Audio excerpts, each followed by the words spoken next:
I understand from your previous evidence that you did not see any dates on the materials that were placed before you, and perhaps I should particularize, you did not see any dates on the, let me take one step back. On the day that you received the warrant package for your review, did it include the letters from Director Vigneault that were directed, that had been directed to your attention? No. It contained the warrant package that I reviewed. I recall there was one of the statutory requirements of my approval of the application is the recommendation from the Deputy Minister. The documents that were put in front of me had been freshly printed and did not contain the signatures or dates or timestamps of any of those individuals. They were not photocopies, but they were printed of the documents. I actually inquired, has the Deputy Minister signed the advice that he is statutorily required to provide to me? Because I can't proceed with the warrant unless, and I was advised verbally during the briefing for this application that he had in fact signed it, but I was not provided with the date. Right. And did you confirm when you confirmed that the Deputy Minister had signed the consultation, did you confirm the date on which he signed it? No. I only asked if he had signed it because that was a statutory requirement for my approval, that it include it be based on the recommendation of the Deputy Minister. We've heard evidence about a memo or cover letter from the Deputy Minister recommending that you approve the warrant. Was that included in the package of materials? It was not. I'm the founder and CEO of Mudwater, and I'm going to answer a question that has been coming up quite a bit lately as we've grown and as the category has grown.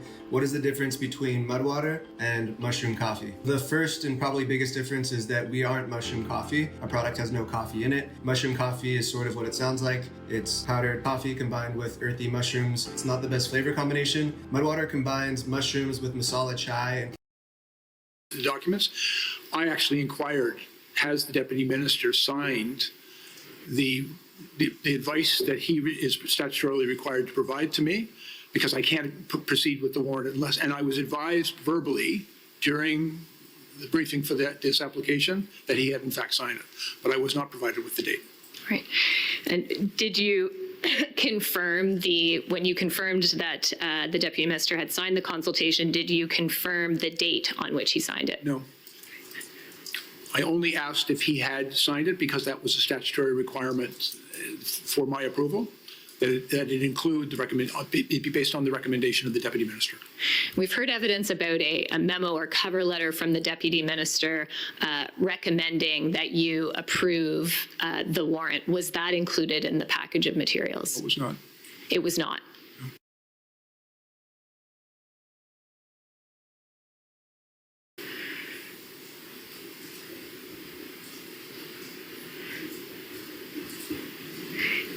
Was it unusual not to see any date on the consultation note that required the Deputy Minister's signature?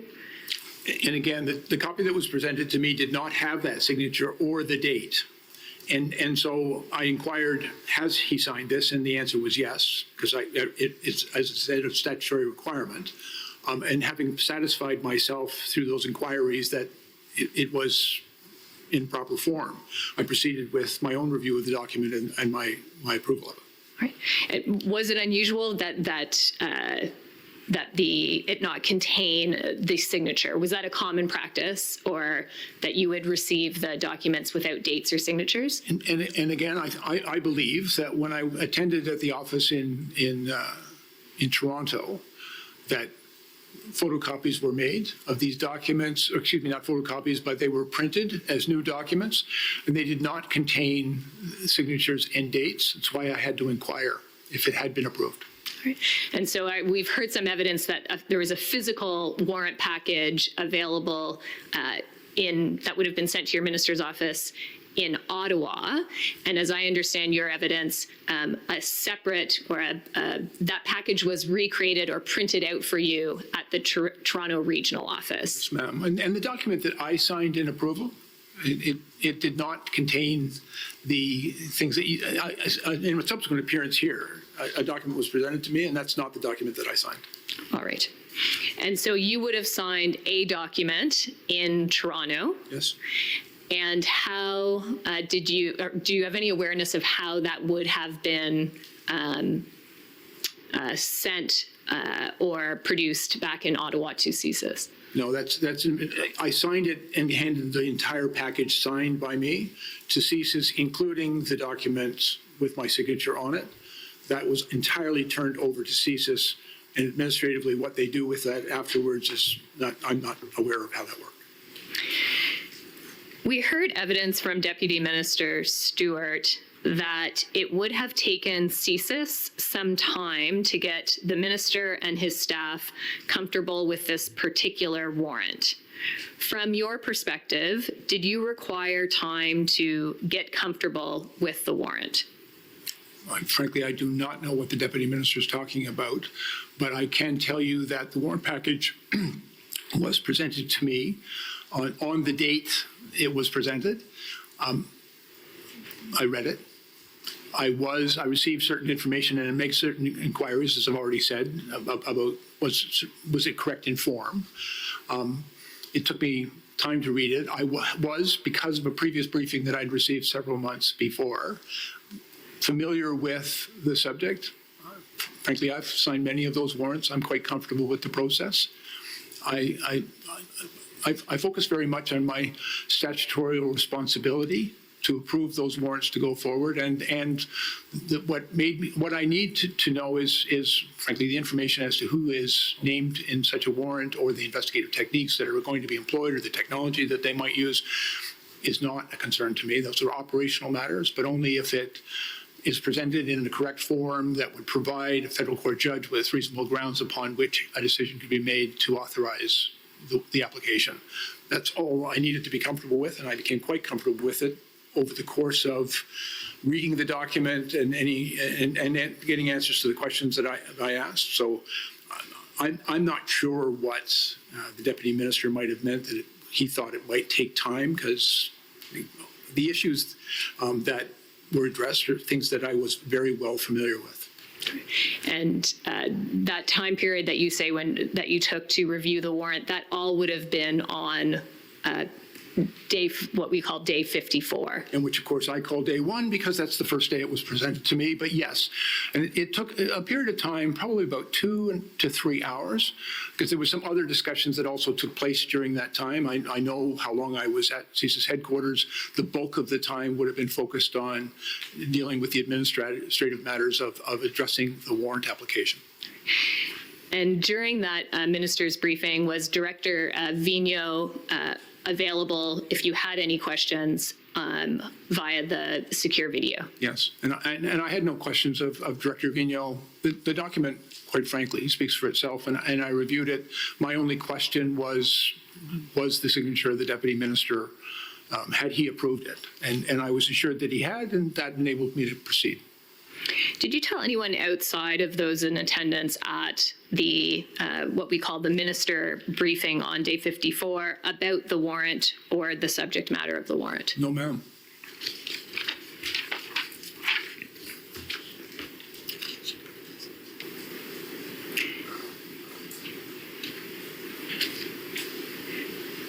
The Commission has heard evidence about another internal email from CSIS, from the affiant, that expressed concern about the perceived delay in obtaining your approval of this warrant. The affiant identified concerns, which included a concern that the longer the application is delayed, the more dated the information in the application becomes. And further, that if asked by the federal court about the delay in approval by the minister of the warrant application, the affiant would describe the delay as unusual. Do you view the delay in presenting the warrant application to you as unusual? I have no information. First of all, I don't know the basis of the affiant's concerns. But I do understand, having been an affiant myself on a number of occasions, that it's important that the document you present to the federal court judge for approval would have to be complete and contemporaneous to the application. So I understand the concern, but I have no knowledge of delay as you've, or what was transpiring during the interval that you've described. And again, I have no basis upon which to comment on concerns in internal emails that I don't have access to and never saw. But as I say, when the matter was brought to my attention, I dealt with it very expeditiously and promptly. And at no time did the director of CSIS or the deputy minister or my chief of staff ever suggest to me any concern with this issue of delay or the interval that it took to complete this.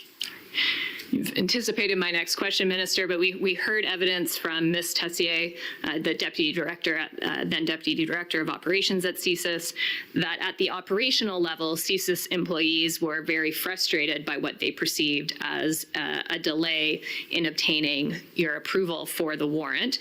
Were those concerns conveyed to you? At no time. Not by Ms. Tessier and not by the director of CSIS, nor by the deputy minister, nor by my chief of staff. That was never conveyed to me.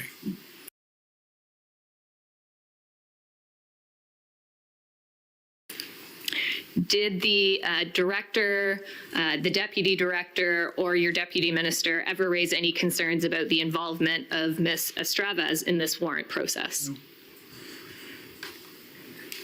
And in relation both to the any concerns about Ms. Estravez or about delay, were any concerns raised to you after, in any time period after the approval of the warrant? No, ma'am. And in fact, in the interval that you've identified in your timeline as 0 to 54, this never came up. At no time did any of the individuals you've named ever speak to me about a warrant application or any concern with respect to it. And in the 2 years following, again, no one ever raised any concern with that interval or the process that it was undertaken to approve this warrant. And it wasn't until it was reported in the newspapers that there was some concern being expressed by an anonymous informant with respect to delay that I became aware that that concern even existed. And I appreciate that you weren't aware at the time of the timeline that's before you now.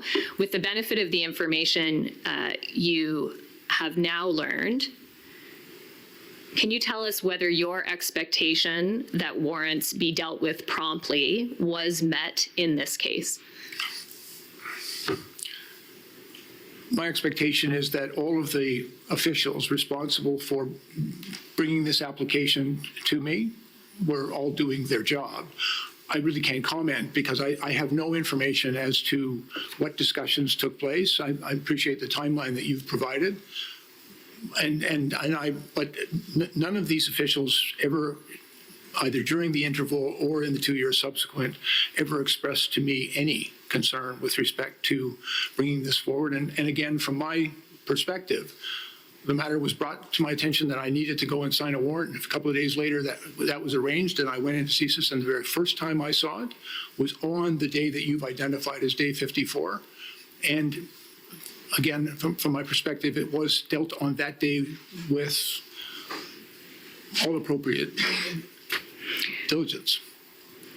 When you learned that the warrant had been in the minister's office for more than a month before it was presented to you and you approved it, what was your reaction? And again, at that time, we had already initiated a number of inquiries with respect to it. And so I was no longer the Minister of Public Safety. So I had not had the opportunity to go back, and I didn't think it was appropriate to go back and start talking to potential witnesses with respect to what had transpired there. This was it was news to me. I'll just simply say that there was any concern, because at no time did the director of CSIS or any of his senior leadership team or the deputy minister or my chief of staff ever suggest to me that there was any issue with respect to bringing that warrant before me on your day 54. Again, I appreciate that you are unaware of the time period. And have you learned anything about the reason for that interval between day 0 and day 54 as a result of the inquiries that you made once you did learn of that interval? I followed the testimony, the sworn testimony that's been given in this hearing with respect to this matter, and I have no basis upon disputing any of it. This is people have testified, I think, before this hearing and under oath as to what transpired during this interval. Again, I had no awareness of it. But if I may, I would also have expected that if during this interval, any of the officials, including the director and the deputy director of CSIS or the deputy minister or my chief of staff, had any concerns that they thought should be elevated to me, that any one of them could have and would have done so, but that did not happen. None of them expressed any concerns with the process of bringing this before me prior to that. I wasn't aware of any of those discussions. And subsequently, in the 2-year interval before this was published in the papers, the allegation, no one ever suggested to me that there was any operational impact on any part of the process of approving this warrant. You've mentioned your statutory obligations in relation to reviewing and approving warrants. Did you rely on prompting by the director, by other senior officials at CSIS, or by your deputy minister in order to carry out that duty expeditiously? My expectation is that all of the officials involved, the agency head from CSIS, the deputy minister, and my chief of staff would work together and to bring these matters forward in a prompt and appropriate way. My expectation is always, because I have some experience with preparation of these things, a certain amount of due diligence. There were also some issues that I had discussed and worked with with the director previously on issues of duty of care, for example, and duty of candor that CSIS owed to the court. And so those were, I think, added some added complexity to the work of the warrant applications. But my expectation is that they would all work together to bring these matters forward in a timely and appropriate way. And when it was brought to my attention, quite frankly, again, in reference to my statutory obligations, I don't believe at all that it is my place as the minister responsible for approving these warrants to go forward to a federal court judge to in any way engage with CSIS on who or how or even the why, but only to ensure that the application that they were bringing forward was correctly prepared and sufficient in form to be brought before a federal court judge. You can't exercise your statutory obligation unless you're aware that there is a warrant that requires your review and approval. So, ma'am, I can't approve something I don't know anything about. All right. And so when it was brought to my attention, it was always my practice, and quite frankly, more than practice, it was in every case dealt with very promptly. And did you ever have any concerns that you were not being notified in a timely manner about your need to review and approve a warrant in order to fulfill your statutory obligations? And no, ma'am, I would have had no basis to form that concern, because no one suggested to me that there were any difficulties in bringing those matters forward in a prompt way. And finally, just to return to the topic of the intelligence flow during the pandemic, you mentioned that there was a reduction in the amount of sort of paper intelligence that you were receiving. Did that cause you any concern at the time? Most of the information that would be supplied is useful, and I have always found it so, but I did understand during the pandemic that there were new challenges presented because most officials were not in the workplace. I was operating out of another city. The sharing of top secret material, because the CROW program had ceased during the pandemic, we didn't have access to the information that normally had previously flowed through the Department of Public Safety. That in order to receive top secret material, it caused me to go more frequently to the Toronto Regional Headquarters to be briefed on TS material. But I was not concerned, because I was frankly, I had confidence that the director of CSIS, if he had information that he needed and wanted to share with me, that he would do so. Do you have any concerns that he may have been unaware of the need to provide you with that information because he believed you were receiving it through other means? Yeah, I think it's very clear. I accept completely the director's testimony that when he put me on a mailing list and sent it through the CTSN, that it was his intention that that information would get to me. Unfortunately, that was not happening. And there was not a single occasion where he inquired if about, have you seen this information, or there's something you need to make sure that you look at. It just never came up in any of the conversations, many conversations I had with him. Unfortunately, I have no doubt of his intention, but it was not executed. Thank you, Commissioner. Doing my part to try and keep us staying on time. Those are all of my questions.